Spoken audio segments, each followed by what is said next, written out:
Maya Chen wiped down the same table for the third time that evening. Not because it was dirty, but because she needed something to do with her hands. While the other waitresses whispered about her near the kitchen door, she could not hear their words, but she did not need to hear them because she had learned to read lips a long time ago and she knew exactly what they were saying about her. They were calling her the silent girl again and wondering out loud why the manager still kept her around when she could not even take a proper order without that little notepad she always carried in her apron pocket. Maya had been born deaf and she had never known what sound was like. Not the sound of her mother singing to her as a baby, not the sound of rain falling on the roof, not the sound of her own voice, which she had been told was flat and strange. Whenever she tried to use it, she was 26 years old now and she had been working at the Golden Terrace restaurant for 3 years, ever since she had dropped out of college because she could not afford the tuition anymore and her grandmother needed help paying the bills. The Golden Terrace was one of the fanciest restaurants in the city, with white tablecloths and candles on every table and a grand piano sitting in the corner that nobody ever played because it was just there for decoration. The customers who came here were rich and important, and most of them had never met a deaf person in their entire lives, and they did not know how to act around her. Some of them would speak very slowly and loudly as if that would somehow make her hear them better, and Maya would just smile politely and point to her notepad. Others would get frustrated and wave their hands in the air and demand to speak to a manager and ask for a different server. Someone normal, they would say. Someone who could actually do the job properly. Maya had lost count of how many times she had been switched off a table because a customer did not want to deal with her, and every single time it happened she would go to the bathroom and stand in front of the mirror and tell herself that she was not going to cry. She had promised herself a long time ago that she would never cry at work, no matter how badly people treated her, because crying meant they had won, and she refused to let them win. Her grandmother had raised her to be strong, and her grandmother had always told her that being deaf was not a weakness. It was just a different way of experiencing the world. But sometimes late at night, when Maya was lying in her small bedroom in the apartment she shared with her grandmother, she would wonder if her grandmother was wrong. She would wonder if maybe the world was just not built for people like her, and maybe she would always be overlooked and underestimated and treated like she was less than everyone else. Maya finished wiping the table and looked around the restaurant at all the happy couples and families and business people enjoying their expensive meals and laughing at jokes she could not hear. She watched their mouths move and their faces light up, and she tried to imagine what it would be like to be part of that world, the world of sound and music and easy conversation. But she could not imagine it because she had never known it, and she was not sure she ever would. The restaurant was busy tonight because it was a Friday and there was some kind of big technology conference happening in the city, and all the hotels and restaurants were packed with visitors from out of town. Maya had already served 6 tables and she had made decent tips because even though people sometimes treated her badly, she was very good at her job. She was fast and efficient, and she never forgot an order, and she always made sure the water glasses were full and the bread basket was never empty. She had learned that if she worked twice as hard as everyone else, then maybe people would see past her deafness and just see her as a good waitress. But tonight she was tired and her feet hurt from standing for 8 hours straight, and she still had 3 more hours to go before her shift ended. She was thinking about what she would make for dinner when she got home. Probably just some rice and vegetables because that was all they could afford this week. When she saw the hostess leading a new customer to one of her tables, Maya straightened her apron and put on her best professional smile and grabbed a menu from the stack near the kitchen. The customer was a man who looked like he was in his early 40s, with kind eyes and dark hair that was starting to turn gray at the temples. He was wearing a simple gray sweater and dark pants, and he did not look like the typical Golden Terrace customer who usually wore expensive suits and flashy watches. There was something different about him, something Maya could not quite explain. A quietness in the way he moved and sat down and looked around the room. He did not seem like he was trying to impress anyone or be seen by anyone, and Maya found that refreshing after a long night of serving people who only cared about showing off their money. She walked over to his table and placed the menu in front of him, and then she did what she always did with new customers. She pointed to her ear and shook her head gently to let him know that she could not hear, and then she pulled out her little notepad and a pen from her apron pocket and handed it to him with a small smile. Most customers would look confused or annoyed when she did this, and some of them would immediately look around for another server to help them instead. But this man did something that Maya had never experienced before in all her 3 years of working at the restaurant. He looked at the notepad in her hand, and then he looked back up at her face and he smiled. Not a pity smile or a confused smile, but a real genuine smile that reached all the way to his eyes. And then he set the notepad down on the table without writing anything, and he raised his hands in front of his chest. Maya felt her heart stop beating for just a moment because she recognized what he was doing. He was signing to her, using American Sign Language, the language she had learned as a child, the language that was as natural to her as breathing, the language that almost nobody in the hearing world ever bothered to learn. His hands moved gracefully through the air, forming words she could understand perfectly, and he signed to her, asking what she would recommend from the menu tonight. Maya stood frozen in place, unable to move or respond, because in 3 years of working at this restaurant, not a single customer had ever signed to her. Not one person had ever taken the time to learn her language or even try to communicate with her in a way that felt natural and comfortable for her. She had always been the one who had to adapt, the one who had to read lips and write notes and find ways to fit into the hearing world, but here was this stranger, this quiet man in the gray sweater, meeting her exactly where she was, and for the first time since she had started working at the Golden Terrace, Maya Chen felt like somebody actually saw her. Maya's hands were shaking as she raised them to sign back to the man sitting at her table, and she had to take a deep breath to calm herself down before she could form the words properly. She asked him how he knew sign language and where he had learned it, because she had never met anyone outside of the deaf community who could sign so fluently. The man's face softened and there was a sadness in his eyes that Maya recognized immediately, because she had seen that same sadness in her own reflection many times. He signed slowly so she could follow every word, and he told her that he had a younger sister named Emma who had been born deaf. Just like Maya, Emma had been 5 years younger than him, and she had been the light of his life. And he had learned sign language when he was just 8 years old, so that he could talk to her and play with her and tell her stories before bedtime. Maya watched his hands move through the air, and she could see how much he had loved his sister, just from the way he formed her name, gently and carefully, like he was holding something precious. She noticed that he used the past tense when he talked about Emma, and she understood without asking that his sister was no longer alive. Maya did not ask what had happened, because she knew that some stories were too painful to tell, and some wounds never fully healed, no matter how much time passed. Instead, she signed that Emma must have been very lucky to have a brother who loved her so much and who took the time to learn her language. The man smiled, but it was a sad smile, and he changed the subject by asking Maya about the specials for the evening. Maya was grateful for the change in topic, and she signed back that the salmon was excellent tonight and the chef had made a new mushroom risotto that everyone seemed to love. The man nodded and said he would have the salmon and a glass of whatever white wine she recommended. Maya went to place his order, and as she walked toward the kitchen, she realized that her heart was beating fast in her chest and her cheeks felt warm. It was such a small thing, really, just a simple conversation about food and wine, but it meant more to her than she could explain. For the first time in 3 years, she had been able to do her job without struggling, without writing notes, without watching lips and trying to guess what people were saying. She had just been a waitress talking to a customer, and it had felt so natural and so easy and so right. The other servers watched her curiously as she passed by, and Maya knew they were wondering what had happened at that table to make her look so happy. She did not explain because they would not understand, and she did not want to share this moment with anyone. When Maya brought the man his wine, she lingered at the table for a moment longer than necessary because she wanted to keep talking to him. She asked him what had brought him to the city, and he signed that he was here for the technology conference that was happening downtown. He was giving a presentation tomorrow morning, he said, but he had gotten tired of the noise and the crowds and the endless networking events, so he had decided to find a quiet place to eat dinner alone.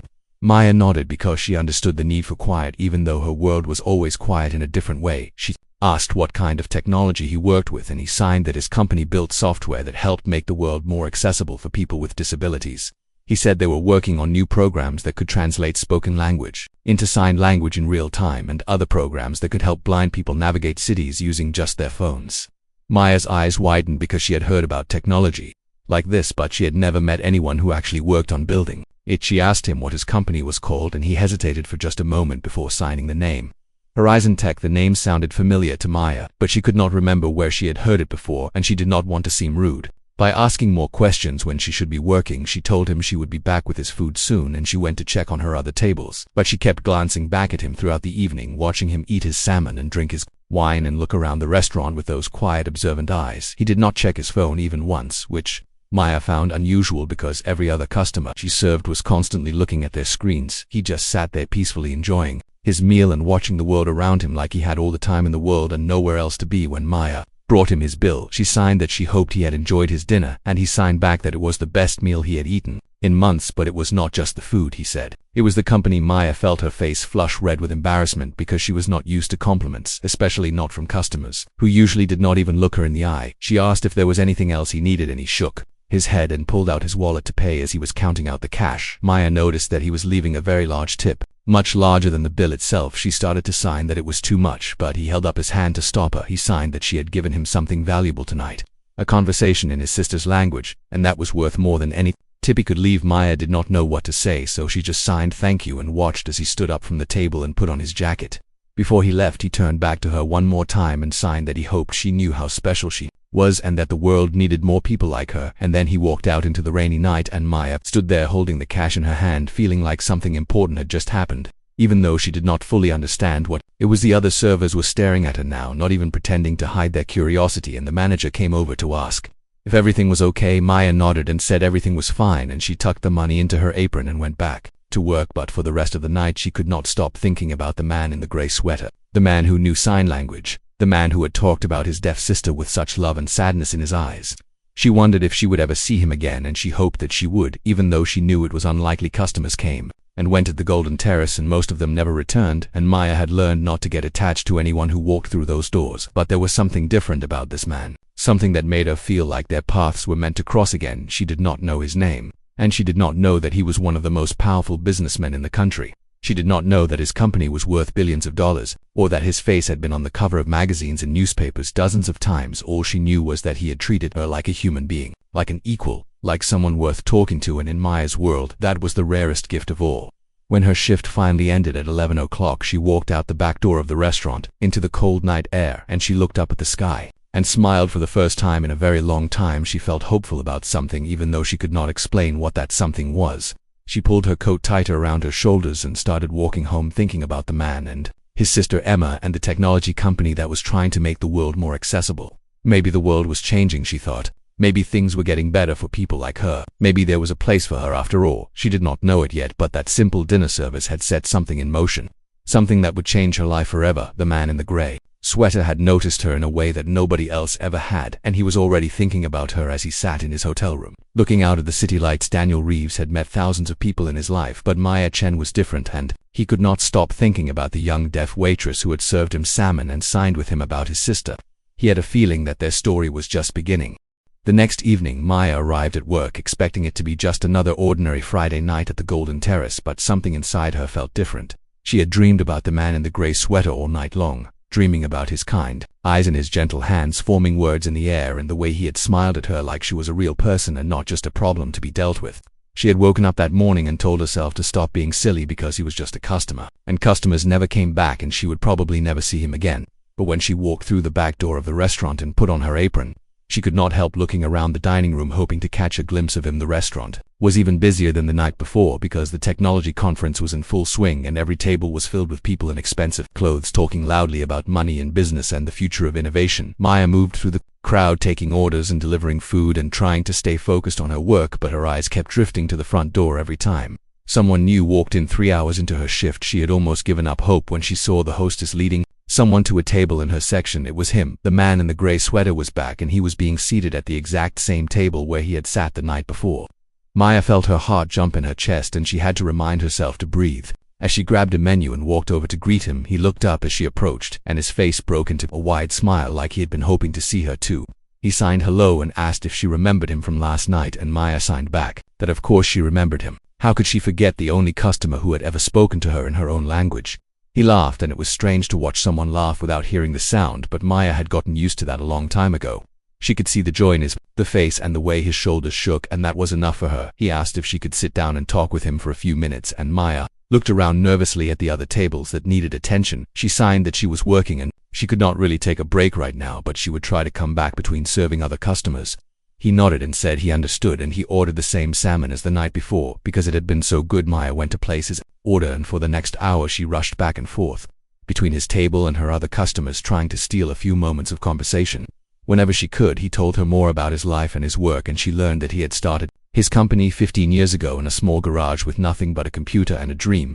He had wanted to build technology that would help people like his sister Emma, who had always struggled to fit into a world that was not designed for her. Emma had died when she was just 19 years old, and Daniel had promised himself at her funeral that he would spend the rest of his life trying to make the world better for people with disabilities. Maya listened to his story, and she felt tears forming in her eyes because she understood that kind of loss and that kind of determination. She had lost her own parents when she was very young, and her grandmother had raised her alone, working 3 jobs just to keep food on the table and a roof over their heads. Her grandmother had never complained about how hard life was, and she had never let Maya feel sorry for herself either. She had taught Maya that being deaf was not a limitation. It was just a different way of experiencing the world, and Maya had carried those words with her ever since Daniel asked Maya about her own dreams, and she hesitated before answering because nobody had ever asked her that question before she signed, slowly telling him that she had once dreamed of being a music teacher, which she knew sounded strange for someone who could not hear, but she had read about how deaf people could experience music through vibrations and visual patterns, and she had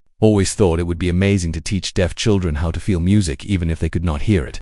She had wanted to go to music school and study piano and learn how to teach, but then her grandmother had gotten sick and Maya had dropped out of college to take care of her and get a job. That dream felt very far away.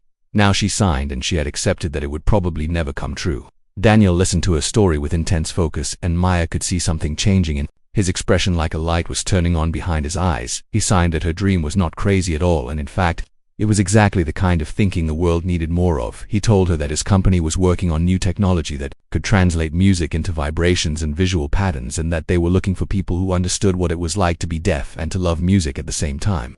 Maya stared at him, not sure if she was understanding correctly, and she asked him to repeat what he had just signed. He signed it again, more slowly this time, and Maya felt her hand start to tremble. Was he offering her a job? She asked. Was he saying what she thought he was saying? Daniel shook his head and signed that he was not offering her anything yet because they had only just met.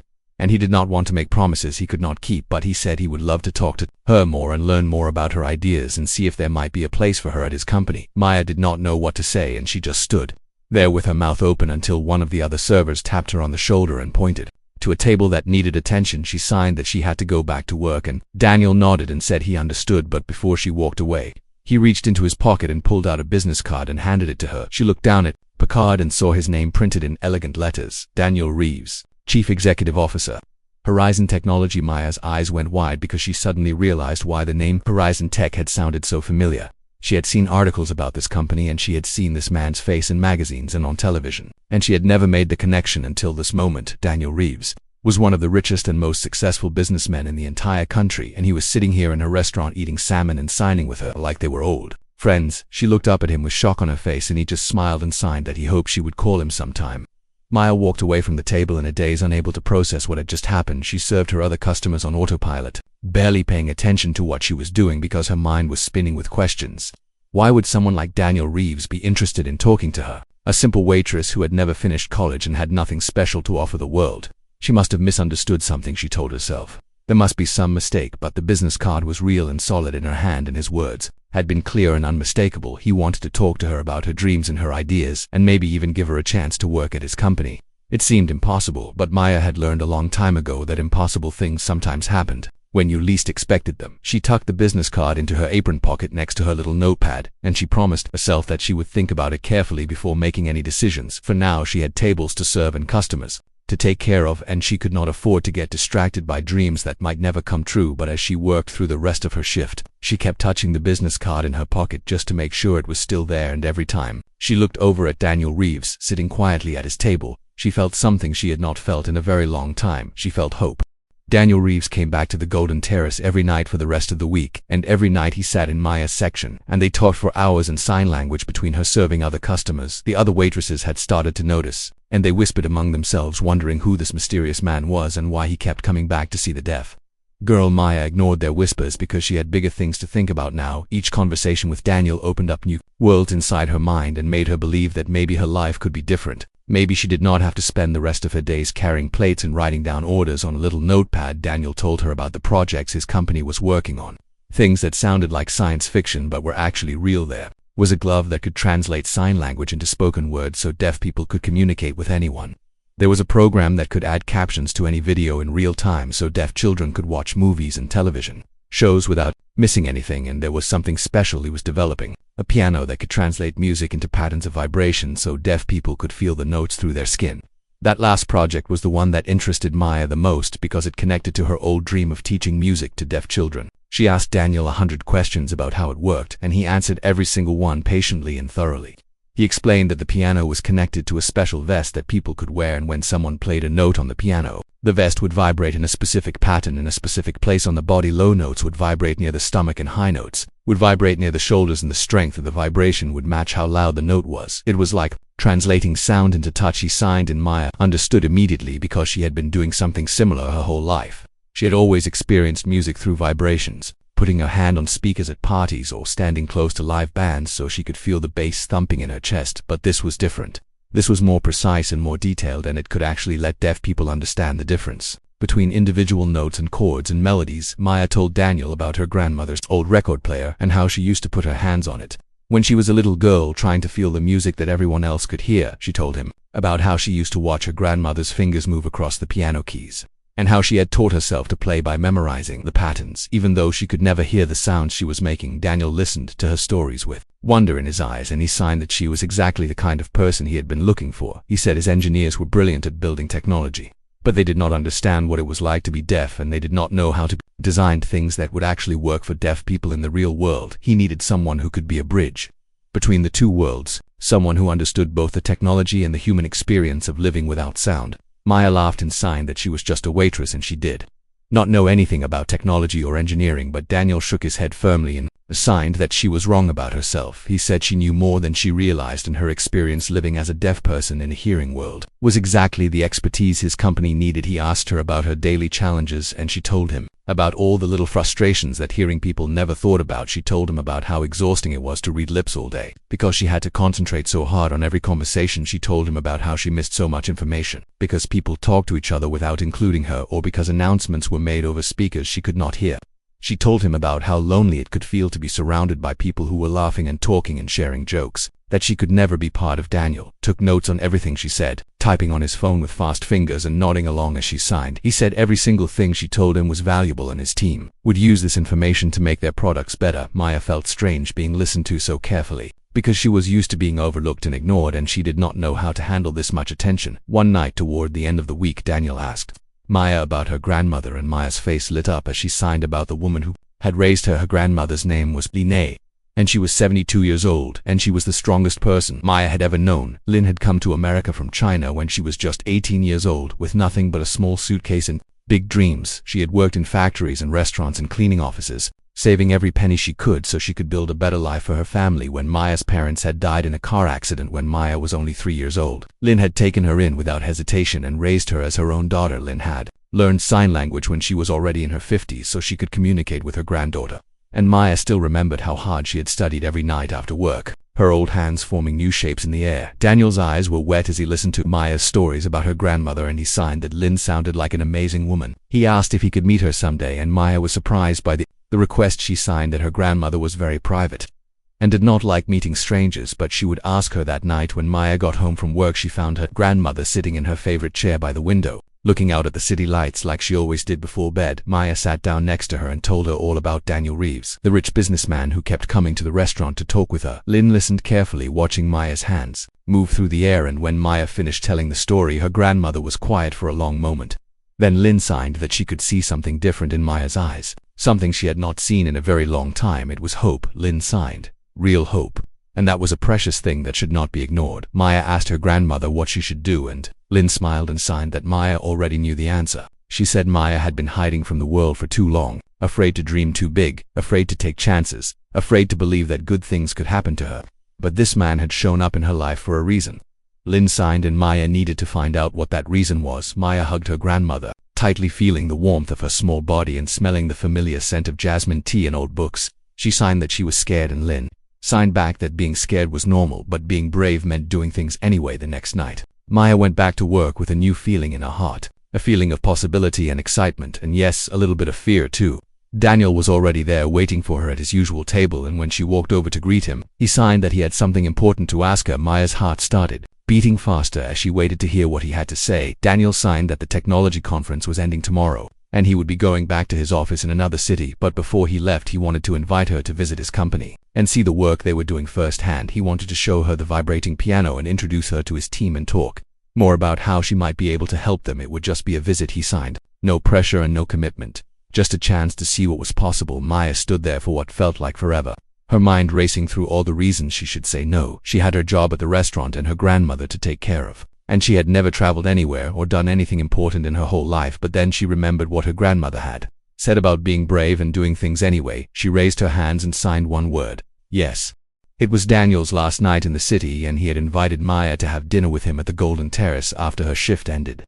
Maya had never sat down as a guest in the restaurant where she worked, and it felt strange to be on the other side of things, to be the one being served instead of the one doing the serving. But Daniel had insisted, and her manager had given her permission to clock out early because he had finally recognized who Daniel Reeves was, and he wanted to stay on the good side of such an important man. Maya changed out of her work uniform in the bathroom and put on the nicest clothes she had brought from home, a simple blue dress that her grandmother had given her for her birthday last year. She felt nervous as she walked out into the dining room and saw Daniel waiting for her at a table in the corner, away from the crowds and the noise. He stood up when he saw her and signed that she looked beautiful, and Maya felt her cheeks turn red because nobody had ever said that to her before.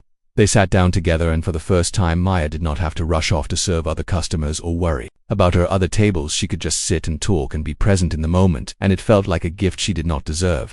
Daniel ordered food for both of them, and they talked about everything and nothing, sharing stories and jokes and dreams like old friends who had known each other for years.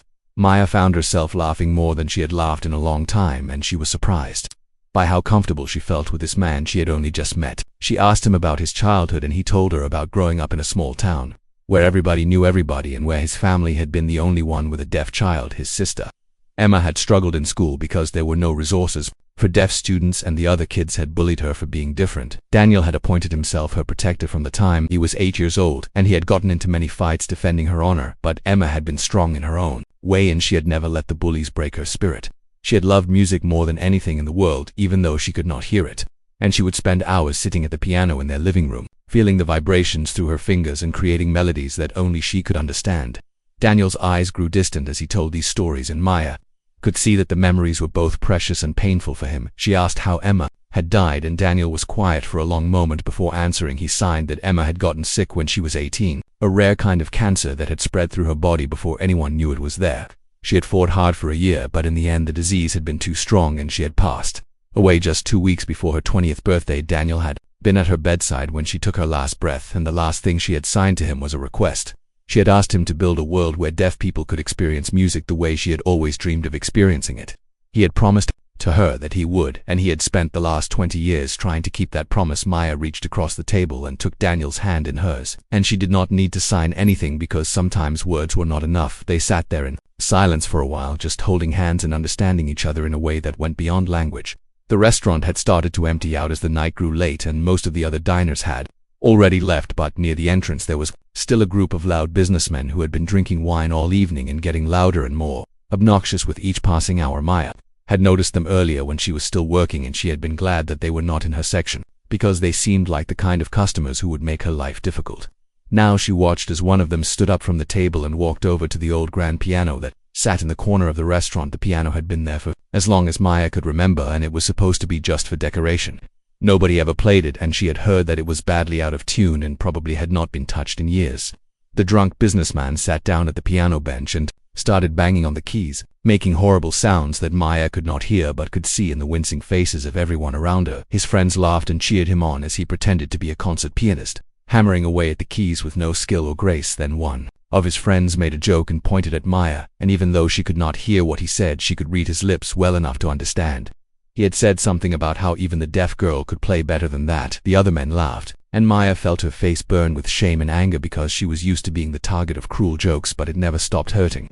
Daniel had seen the whole thing, and Maya watched as his expression changed from sadness to something harder and more determined. He squeezed her hand once and then he let go and stood up from the table. Maya watched in confusion as he walked across the restaurant toward the piano where the drunk businessman was still making a fool of himself. Daniel tapped the man on the shoulder and said something that Maya could not read from this distance. The businessman looked annoyed at first, but then Daniel said something else, and the man's expression changed to surprise and then to embarrassment. He got up from the piano bench quickly and went back to his table with his friends, all of them suddenly much quieter than they had been before, and then Daniel sat down at the piano. The whole restaurant went silent as people turned to watch this quiet man in the gray sweater who had just claimed the neglected instrument. Maya's heart was pounding in her chest because she had no idea what Daniel was about to do. She had never heard him mention that he could play piano, and she could not imagine why he would choose this moment to sit down at such a broken old instrument. Daniel placed his fingers on the keys and he looked across the room directly at Maya, and then he began to play.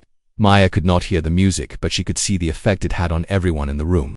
People stopped talking and put down their forks and turned to watch with amazement on their faces. Waiters froze in the middle of the dining room, holding plates of food that they forgot to deliver. Even the drunk businessmen fell silent, their mouths hanging open as they watched Daniel's fingers dance across the keys. Maya stood up from her chair and walked slowly toward the piano. Drawn by something she could not explain, she had watched videos of pianists performing before, and she had seen hands moving fast and fingers flying across keyboards, but this was different. This was more than just technical skill. This was emotion made visible in the movements of Daniel's hands. She stopped a few feet away from the piano and she did something she had done many times as a child when she wanted to feel music. She placed her hand flat against the wooden side of the instrument, and then Maya understood why Daniel had chosen to play. The vibrations traveled through the wood and into her palm and up her arm, and suddenly she was not just watching the music, she was feeling it. Low notes rumbled deep in her chest like thunder, and high notes tingled in her fingertips. Like sparks of electricity, the melody rose and fell like waves on an ocean, and Maya closed her eyes and let herself be carried away. She did not know the name of the piece Daniel was playing, but it did not matter because the music was speaking to her in a language that did not need words or sounds. It was the language of feeling, of emotion, of the human heart, expressing things that could never be said out loud. Tears started streaming down Maya's face, and she did not try to stop them because these were not tears of sadness, they were tears of wonder, tears of joy, tears of joy, tears of finally understanding what music could be for someone who had never been able to hear it. When Daniel finished playing, the restaurant erupted in applause, and people stood up from their tables cheering and clapping like they had just witnessed something miraculous. But Daniel did not seem to notice any of them. He was looking only at Maya, at the tears on her face and the hand still pressed against the piano. He walked over to her and raised his hands to sign, and he asked her if she understood now why he had started his company and why he had spent 20 years working on technology to help deaf people experience music. Maya nodded because she understood everything now. She understood that this man had lost his sister and had channeled his grief into building something beautiful. She understood that he saw something in her that she had never seen in herself, and she understood that her life was about to change in ways she could never have imagined just 1 week ago. The other customers were gathering around now, trying to talk to Daniel and shake his hand and ask him questions, but Daniel ignored them all and signed one more thing to Maya before the crowd could reach them. He signed that Emma would have loved her and that he was glad he had walked into this restaurant on that rainy night. Then the people surrounded him, and Maya stepped back and watched as Daniel transformed from the quiet man in the gray sweater into Daniel Reeves, the famous CEO. But she knew now that both versions of him were real, and that he had shown her his true self before showing her his public face, and that meant something to her, something more than words could ever say. The night Daniel played the piano at the Golden Terrace became the talk of the entire city. By the next morning, someone had recorded a video on their phone and posted it online, and within hours it had been shared thousands of times. People were calling it the most beautiful piano performance they had ever witnessed, and everyone wanted to know who the mysterious man at the old restaurant piano was. When the news came out that it was Daniel Reeves, the billionaire CEO of Horizon Tech, the story exploded. Even bigger reporters started calling the restaurant, asking questions, and customers came flooding in, hoping to sit at the same table where Daniel had eaten his salmon dinners. Maya watched all of this unfold with a mixture of amazement and anxiety because she had never been at the center of anything so big before. Some of the reporters had found out that Daniel had been talking to a deaf waitress all week, and they wanted to interview her, but Maya refused every single request. She did not want to be famous, and she did not want people looking at her and asking her questions about her disability. She just wanted to live her quiet life and take care of her grandmother and figure out what to do with the opportunity Daniel had offered her. But the attention would not go away, and for days after Daniel left the city, Maya could not walk through the restaurant without people staring at her and whispering. The other waitresses, who had ignored her for years, suddenly wanted to be her friend, and the manager, who had always treated her like a burden, now smiled at her and gave her the best tables. Maya knew that none of this attention was really about her. It was about Daniel and his money and his fame. These people did not care about Maya Chen, the deaf girl who had worked hard for 3 years without any recognition. They only cared about Maya Chen, the girl who knew the famous billionaire. It made her feel sick to her stomach, and she thought about quitting her job more than once during those difficult days. But her grandmother reminded her that she needed the money, and that the attention would fade eventually and things would go back to normal. Lin was right, of course, because grandmothers are usually right about these things. After 2 weeks, the reporters stopped calling and the curious customers stopped coming, and the Golden Terrace went back to being just another expensive restaurant in the city. Maya went back to being just another waitress carrying plates and writing orders on her little notepad. But something had changed inside her, and she could not pretend that everything was the same as before. She kept thinking about what Daniel had shown her that night, the way the music had traveled through the wood of the piano and into her body. She kept thinking about his sister Emma, who had loved music even though she could not hear it. And she kept thinking about the business card that was still sitting on her dresser at home, the one with Daniel's phone number and email address. She had not contacted him since he left, and she was not sure why.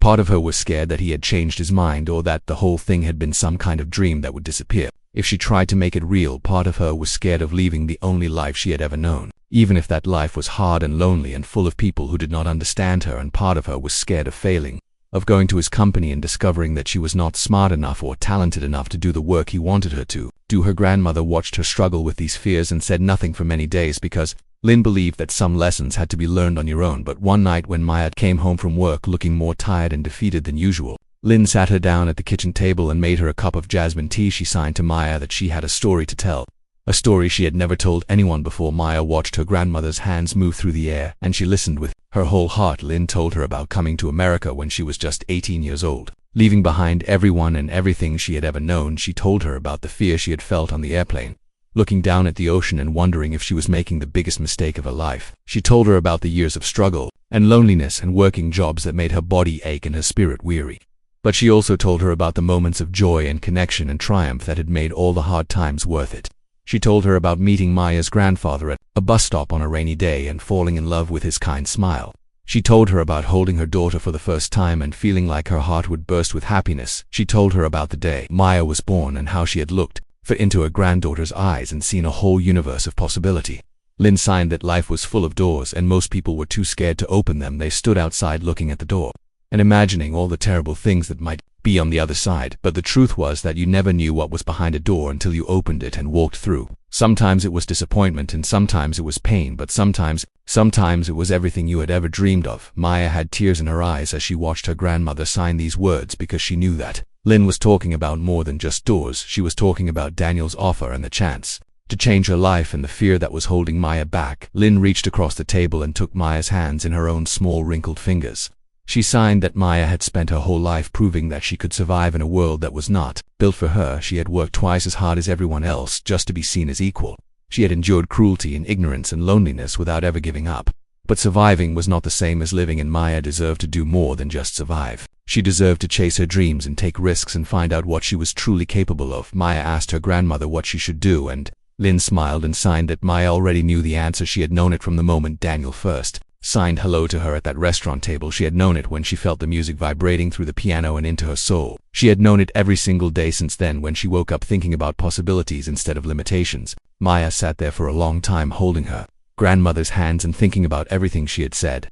And then she stood up and walked to her bedroom and picked up the business card from her dresser.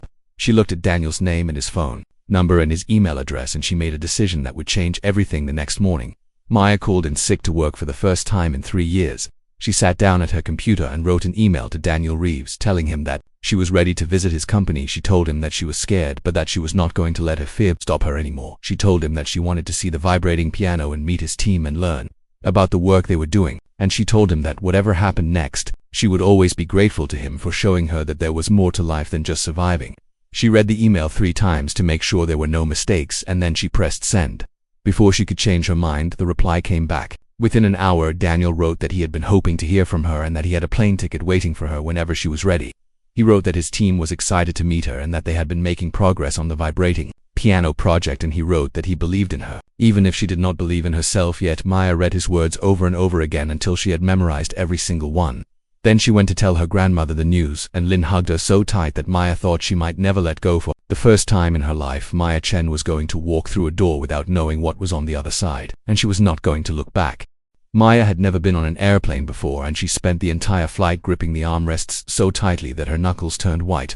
The woman sitting next to her kept giving her strange looks, but Maya did not care because she was too busy trying not to panic every time the plane hit a bump of turbulence. When they finally landed, she felt like she had survived a great battle, and she walked off the plane on shaky legs, feeling both terrified and proud of herself. Daniel had sent a car to pick her up at the airport, and the driver was a friendly man named Marcus who held up a sign with her name on it. Maya showed him a note she had written explaining that she was deaf, and he nodded and smiled and communicated with her through typing on his phone. He drove her through the city, pointing out landmarks and interesting buildings, and Maya pressed her face against the window like a child seeing the world for the first time.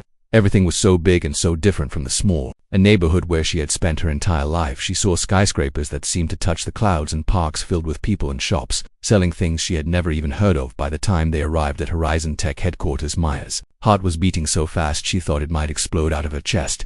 The building was enormous and made of glass and steel, and it looked like something from a science fiction movie. Maya stood on the sidewalk staring up at it for so long that Marcus had to tap her on the shoulder to get her attention. He typed on his phone that Daniel was waiting for her inside, and Maya nodded and took a deep breath and walked through the front doors.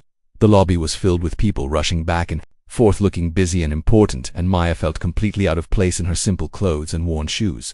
She was about to turn around and run back outside when she saw Daniel walking toward her with a huge smile on his face. He was wearing a suit today instead of his gray sweater, and he looked more like the powerful CEO she had read about in magazines.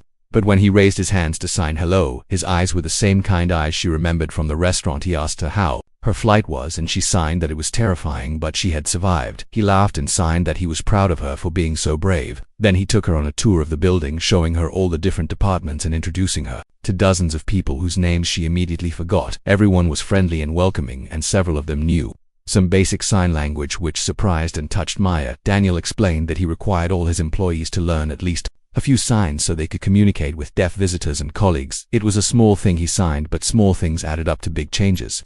Maya nodded because she understood exactly what he meant. After the tour, Daniel took her to the room on the top floor of the building. The room was filled with equipment and computers, and in the center sat the most beautiful piano Maya had ever seen. It was sleek and black and modern, and it was connected to wires and sensors that led to a vest hanging on a stand nearby. Daniel signed that this was the prototype of their music accessibility system, and he wanted Maya to be the first person outside the company to try it. Maya felt her hands start to shake as she walked toward the vest, and she was not sure if she was scared or excited, or both. A young engineer named Sophie helped her put on the vest and adjust the strap so it fit snugly against her body. Sophie typed on a tablet to communicate with Maya, and she explained that the vest had dozens of small vibration motors sewn into the fabric.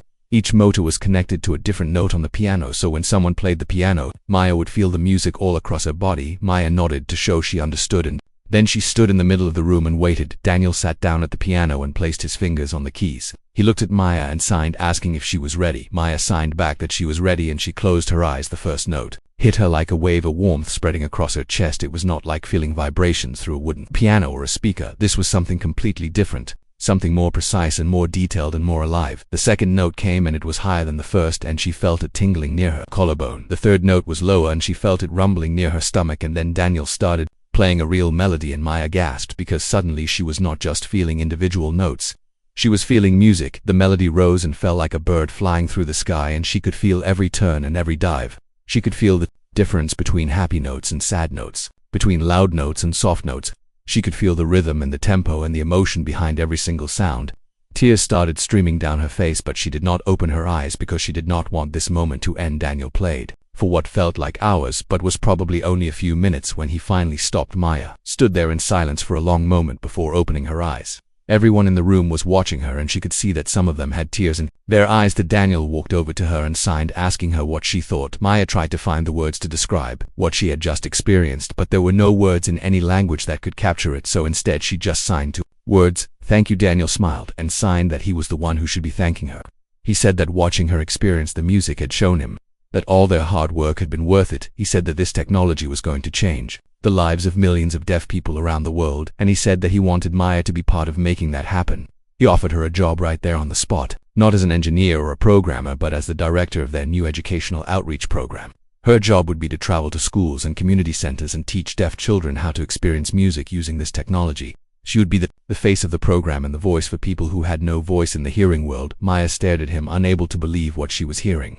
She signed that she was not qualified for such an important job and that she had never even finished college. Daniel signed back that qualifications did not matter as much as passion and understanding and lived experience.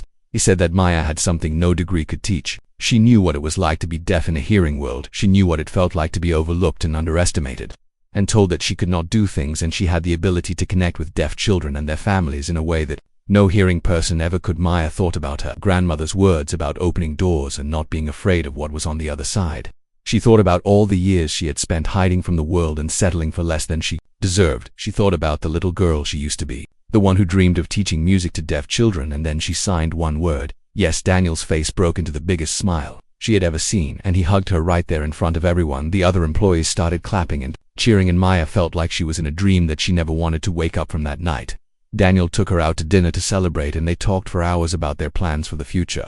Maya could not stop smiling because for the first time in her life she felt like she belonged somewhere. She felt like she had found her purpose and her place in the world, and she knew that this was only the beginning. Maya flew back home the next day with her head full of dreams and her heart full of hope. She could not wait to tell her grandmother everything that had happened and to start planning for her new life. But when she walked through the front door of their small apartment, she found Lynn sitting at the kitchen table with a strange expression on her face. Maya asked her grandmother what was wrong, and Lynn hesitated before answering. She signed that while Maya was gone, she had received some news from the doctor. The cancer that Lynn had beaten 5 years ago had come back, and this time it had spread to other parts of her body. Maya felt the world tilt beneath her feet, and she had to grab the edge of the table to keep from falling. She signed that there must be some mistake, that the doctors must have gotten the tests mixed up with someone else, but Lynn shook her head slowly and signed that there was no mistake. The doctors had found tumors in her lungs and her liver, and they said she had maybe 6 months to a year left. Maya collapsed into a chair and buried her face in her hands. All the joy and excitement she had felt just hours ago disappeared like smoke in the wind. How could she leave her grandmother now when Lynn needed her more than ever? How could she move to a new city and start a new job when the only person who had ever truly loved her was dying? Lynn reached across the table and lifted Maya's chin so she could see her grandmother's face. The old woman was smiling, which seemed impossible given what she had just told her. Lynn signed that Maya should not be sad because she had lived a long and full life. She had seen her granddaughter grow from a scared little girl into a strong, brave woman. She had watched Maya survive things that would have broken most people, and now she was watching Maya finally reach for her dreams, and that was the greatest gift Lynn could ever receive. Maya signed that she could not leave, that she would stay and take care of Lynn the way Lynn had always taken care of her. But her grandmother shook her head firmly and signed that she would not allow it. She said that Maya had spent too many years putting her own dreams on hold to take care of others first. It was helping Lynn with the bills, and then it was working at that restaurant where people treated her badly. Lynn signed that she did not want Maya to give up this opportunity because of her. She said that the best thing Maya could do to honor her grandmother was to go out into the world and live the life she was meant to live. Maya argued and pleaded and begged, but Lynn would not change her mind. The old woman was stubborn, and once she made a decision, there was no point in trying to convince her otherwise. Finally, Maya asked what she was supposed to do, how she could possibly leave knowing that her grandmother might die while she was gone. Lynn smiled and signed that she was not planning on dying anytime soon. The doctors had given her 6 months to a year, and she intended to use every single day of that time. She would take her medicine and go to her treatments and fight as hard as she could. And when Maya came home to visit, she wanted to hear stories about all the amazing things her granddaughter was doing. She wanted to see pictures of the deaf children Maya was teaching and the places she was traveling. She wanted Maya to make her proud. Maya sat there for a long time thinking about everything her grandmother had said. Part of her still wanted to stay and forget about the job and spend whatever time Lynn had left by her side, but another part of her knew that her grandmother was right. Lynn had always been right about everything, and Maya had learned to trust her wisdom even when it was hard to accept. The next morning, Maya called Daniel and told him about her grandmother's illness. She explained that she wanted to take the job, but she needed to be able to come home often to visit Lynn and check on her. Daniel said that was not a problem at all, and that Horizon Tech would pay for her flights home whenever she needed them. He said that family was the most important thing in the world, and he would never ask her to choose between her job and her grandmother. Maya felt a wave of relief wash over her because she had been afraid he would tell her to choose. She had been afraid that the opportunity would slip away and she would be right back where she started. But Daniel was not like other bosses, and Horizon Tech was not like other companies. They understood that employees were human beings with lives and families and problems outside of work. Daniel also told her that he had been thinking about her grandmother, and he had an idea he wanted to share. He said that Horizon Tech had a partnership with one of the best cancer treatment centers in the country. They had developed new technologies for early detection and treatment, and some of their therapies were more advanced than what was available at regular hospitals. Daniel offered to have Lynn transferred to this treatment center at no cost to Maya or her grandmother. All of her medical bills would be covered, and she would have access to the best doctors and the most modern treatments. Maya could not believe what she was hearing, and she asked Daniel why he would do something so generous for someone he had never even met. Daniel was quiet for a moment, and then he said that he remembered what it felt like to watch someone you love get sick and not be able to do anything about it. He had watched his sister Emma fight cancer and lose, and he had felt helpless and broken. He said that if he had the power to help someone else avoid that pain, then he would use that power without hesitation. Maya started crying right there on the phone, and she thanked Daniel over and over again until he told her to stop thanking him and start packing. 2 weeks later, Maya moved to a small apartment near the Horizon Tech headquarters. Her grandmother had agreed to be transferred to the cancer treatment center, and the doctors there were optimistic about her chances. The new treatments were working better than anyone expected, and Lynn was already feeling stronger than she had in months. Maya threw herself into her new job with all the energy and passion she had been saving up for years. She worked with the engineering team to make the vibrating vest more comfortable and easier to use for children. She helped design a curriculum for teaching music to deaf students using the new technology, and she started visiting schools and community centers to introduce the program to families who had never heard of it. The first time she demonstrated the system for a group of deaf children, Maya almost cried with joy. She watched their faces light up as they felt music for the first time in their lives. She saw the wonder and amazement in their eyes, and she remembered feeling that same wonder when Daniel had played the piano for her one little girl named Rosa, who was only 7 years old, hugged Maya so tightly after the demonstration that Maya thought she might never let go. Rosa signed that she had always felt left out. When her hearing family listened to music together, she had always sat in the corner watching them tap their feet and nod their heads, and she had wondered what they were experiencing, but now she knew. Now she finally understood what music was, and it was the most beautiful thing she had ever felt. Maya hugged Rosa back and promised her that she would never have to feel left out again that night. Maya called her grandmother to tell her about Rosa and all the other children she had met. Lynn listened to the story with tears streaming down her face, and she signed that she was so proud of her granddaughter. She said that Maya had found her purpose in life, and that was the greatest gift anyone could ever receive. Maya agreed, and she told her grandmother that none of this would have been possible without her. Lynn had taught her to be strong and to believe in herself and to never give up, no matter how hard things got. Everything good in Maya's life had come from the lessons her grandmother had taught her. Lynn smiled and signed that she had not taught Maya anything. She had simply helped Maya discover what was already inside her. The strength and the courage and the compassion had always been there waiting to come out. Maya just needed someone to believe in her, and now she had Daniel and his team and thousands of deaf children who were counting on her. Maya looked out the window of her apartment at the city lights twinkling. In the darkness, she thought about how much her life had changed in just a few months. She had gone from being an invisible waitress to being a leader and a teacher, and a voice for people who had no voice, and this was only the beginning. 1 year passed, and Maya Chen was no longer the scared waitress who had served salmon to a stranger in a gray sweater. She had become someone she never imagined she could be. The music program had grown beyond anything Maya or Daniel had dreamed when they first started. What began as a small pilot project in a few local schools had expanded to reach deaf children across the entire country. Maya had visited more than 200 schools and community centers demonstrating the technology and training teachers how to use it. She had appeared in newspapers and magazines and television programs, sharing her story and advocating for accessibility in music education. She had even given a speech at a major technology conference, signing in front of thousands of people while an interpreter translated her words. That speech had been the most terrifying thing Maya had ever done, but also the most rewarding. She had talked about growing up deaf and feeling invisible and believing that music was something she would never be able to experience. She had talked about Daniel finding her at the restaurant and showing her that there was another way, and she had talked about the children she had met, the hundreds of deaf kids who had felt music for the first time because of this program. The audience had given her a standing ovation that lasted for 5 whole minutes. Maya had stood on that stage with tears streaming down her face, feeling like she was exactly where she was supposed to be. But the best part of the year was not the speeches or the media attention or the professional success.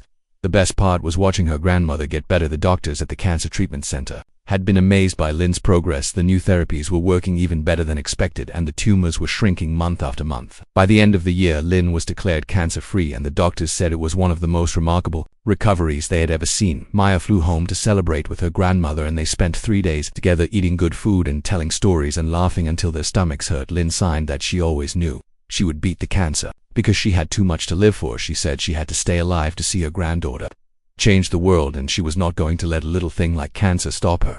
Maya laughed and signed that her grandmother was the most stubborn person she had ever met. Lynn agreed and said that stubbornness ran in the family, and Maya had inherited plenty of it. On the last night of Maya's visit, they sat together on the balcony of Lynn's new apartment, watching the sun set over the city. Lynn had moved to a nicer place with the money Maya was now able to send her every month. It had big windows that let in lots of light and a small garden where Lynn grew tomatoes and peppers and herbs. Maya signed that she was so happy to see her grandmother healthy and comfortable and enjoying life. Lynn smiled and signed that she was happy too, but she was even happier to see what Maya had become. She said that watching Maya grow into this confident, powerful woman was better than any medicine the doctors could give her. Maya felt tears forming in her eyes, and she tried to think of something to say, but no words seemed big enough. Instead, she just leaned her head on her grandmother's shoulder, and they sat there together in comfortable silence, watching the colors change in the sky. When Maya returned to work the next week, Daniel called her into his office for a meeting. He told her that the board of directors had been discussing the future of the Feel the Music program. They were impressed by how much Maya had accomplished in just 1 year, and they wanted to expand the program even further.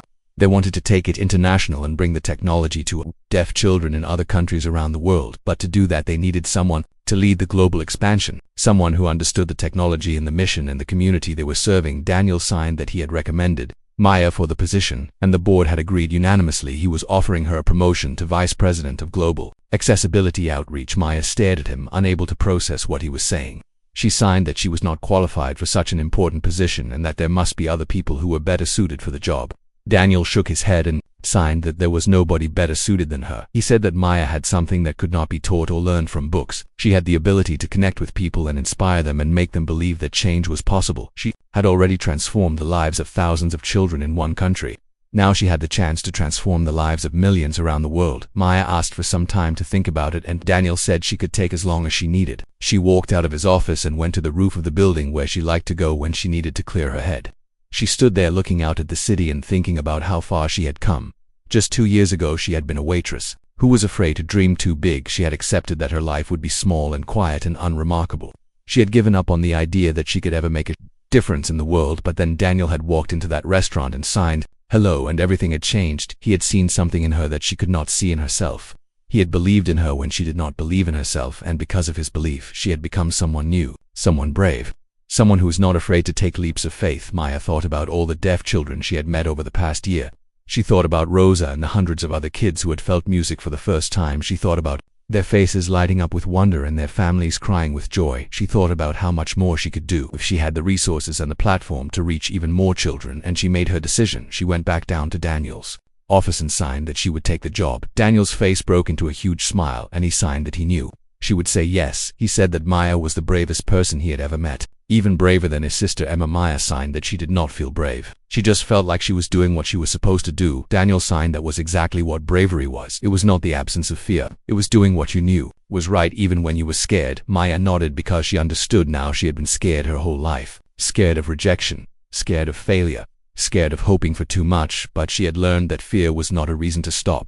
It was just an obstacle to overcome, and she had overcome so many obstacles already that one more did not seem so scary anymore. That night she called her grandmother to share the news, and Lynn cried happy tears for an hour straight. She signed that she always knew Maya was destined for greatness. She said that from the moment Maya was born she could see a light inside her, a light that was meant to shine on the whole world. Now that light was finally being seen by everyone. Maya thanked her grandmother for always believing in her and for teaching her how to be strong. Lynn signed that she was done teaching now because Maya had learned everything she needed to know. From now on, it was Maya's turn to teach others, and that was exactly what Maya intended to do.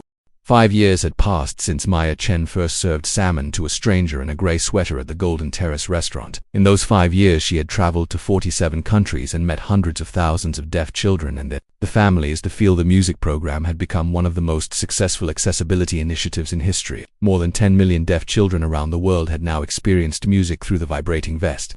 Technology schools in every continent were using the curriculum Maya had helped design. Governments were passing laws requiring music education programs to include accessibility options for deaf students, and Maya Chen had become one of the most recognized advocates for disability rights in the world. Her face had been on magazine covers, and her story had been told in documentaries, and her speeches had been viewed online by millions of people. But Maya did not care about the fame or the recognition. What she cared about were the letters she received every day from deaf children and their parents, thanking her for changing their lives. She kept every single letter in boxes in her apartment, and on her hardest days she would read through them to remind herself why she did this work. One letter in particular she kept framed on her desk. It was from a little girl in Japan named Yuki, who had been born deaf and had always felt alone and different from everyone around her. Yuki wrote that before she tried the Feel the Music program, she had never understood why people loved music so much.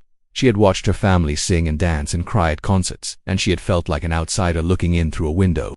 But the first time she put on the vibrating vest and felt music moving through her body, everything changed. She finally understood what all the fuss was about. She finally felt connected to something bigger than herself, and she finally believed that being deaf did not mean she had to miss out on the beautiful things in life. Yuki ended her letter by saying that Maya was her hero and that she wanted to grow up to be just like her. Maya read that letter at least once a week, and every time it made her cry. Today was a special day because Maya was about to give the biggest speech of her career. The United Nations had invited her to address the General Assembly about accessibility and inclusion for people with disabilities. She would be speaking to representatives from every country in the world about the importance of making education and culture available to everyone regardless of their abilities. Maya stood backstage at the UN headquarters in New York, feeling nervous and excited and overwhelmed all at once. Her grandmother, Lynn, was in the audience, healthy and strong and beaming with pride. Daniel Reeves was there too, sitting next to Lynn and looking almost as nervous as Maya felt. He had flown in from across the country just to be here for this moment. Maya peeked out at the enormous hall, filled with diplomats and dignitaries and camera crews from around the world. She saw the translators sitting in their booths, ready to interpret her speech into dozens of languages. She saw the giant screens that would show her signing to everyone in the room, and she saw the front row where a group of deaf children from the local school for the deaf were sitting in their vibrating vests, ready to experience her speech through music that had been specially composed for the occasion. One of those children was the little girl who had hugged Maya so tightly at her first demonstration 5 years ago. Rosa was 12 years old now, and she had become one of the best piano players at her school. She could not hear the music she played, but she could feel it through her fingers and her body and her heart, and she credited Maya with showing her that anything was possible. A staff member tapped Maya on the shoulder and signed that it was time. Maya took a deep breath and walked out onto the stage. The audience applauded politely as she approached the podium, and Maya looked out at the sea of faces staring back at her. She found her grandmother in the crowd, and Lynn smiled and signed that she was proud of her. She found Daniel, and he nodded encouragingly. She found Rosa and the other deaf children, and they waved at her with excitement. Maya raised her hands and began to sign. She told the story of a deaf girl who grew up believing she was invisible. She told the story of a waitress who thought her life would never amount to anything. She told the story of a stranger who walked into a restaurant and changed everything. She talked about Emma, Daniel's sister, who had loved music even though she could not hear it. She talked about Lynn, her grandmother, who had taught her that being deaf was not a weakness but a different way of experiencing the world. She talked about Rosa and Yuki and all the millions of children who had felt music for the first time because of the music program, and she talked about the future, a future where no child would ever feel left out because of their disability, a future where technology would bridge the gap between different abilities, a future where everyone could experience the beauty of music and art and culture regardless of how their bodies worked. As Maya signed, the interpreter spoke her words to the audience, and the composers played music that corresponded to her message. The deaf children in the front row felt the speech through their vests, experiencing Maya's words as patterns of vibration and rhythm. When Maya finished her final sentence, the hall erupted in the loudest applause she had ever heard. People stood up from their seats and cheered and clapped, and some of them were crying. Maya stood at the podium, feeling the vibrations of the applause traveling through the floor and up through her feet. She could not hear the cheering, but she could feel it all around her like a warm embrace. She looked out at the audience and she thought about how far she had come. She thought about the scared girl she used to be and the brave woman she had become. She thought about all the doors she had been afraid to open and all the leaps of faith she had taken, and she thought about her grandmother's words from so many years ago: being deaf is not a weakness. It is just a different way of experiencing the world. Maya had spent her whole life learning how to experience the world differently, and now she was teaching millions of others to do the same. After the speech, Maya made her way through the crowd, accepting congratulations and shaking hands and posing for photographs. But she only wanted to get to two people. She found her grandmother first, and Lynn pulled her into a tight hug that said everything words could never say. Then she found Daniel, and he signed that Emma would have been so proud of her. Maya signed back that she hoped so, because Emma was the reason all of this existed. Daniel shook his head and signed that Maya was wrong. Emma had inspired him to start the company, but Maya was the one who had made the vision real. She was the one who had touched millions of lives and changed the world. Maya thought about that for a moment, and she realized he was right. She had spent so long giving credit to others that she had forgotten to give credit to herself. She was not just a waitress who got lucky. She was a leader and a pioneer and a voice for millions of people who had no voice. She was Maya Chen, and she had changed the world. That night there was a celebration at a fancy hotel in Manhattan. Hundreds of guests came to honor Maya and to feel the music program. There was music and dancing and speeches and awards. Maya sat at a table with her grandmother and Daniel and Rosa, and she watched the room full of people celebrating her life's work. At one point, Daniel stood up and walked to the small stage at the front of the room.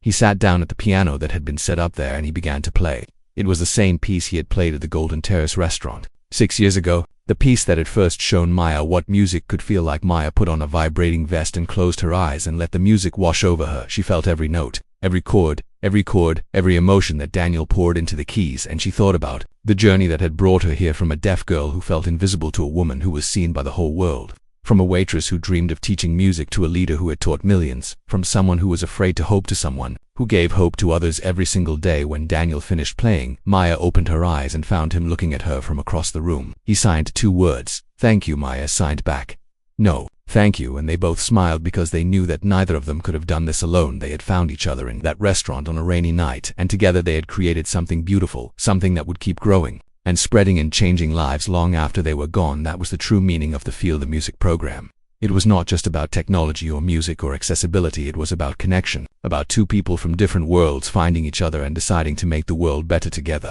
It was about believing in someone when they did not believe in themselves.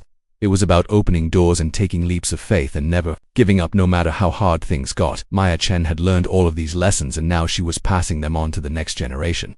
And that was the greatest gift she could ever give. As the celebration wound down and the guests started to leave, Maya walked outside and stood on the balcony overlooking the city. Her grandmother came to stand beside her, and they looked out at the lights twinkling in the darkness. Lynn signed that she was ready to go home now, and Maya nodded, but before they left, Lynn signed one more thing. She said that Maya's parents would have been so proud of the woman she had become.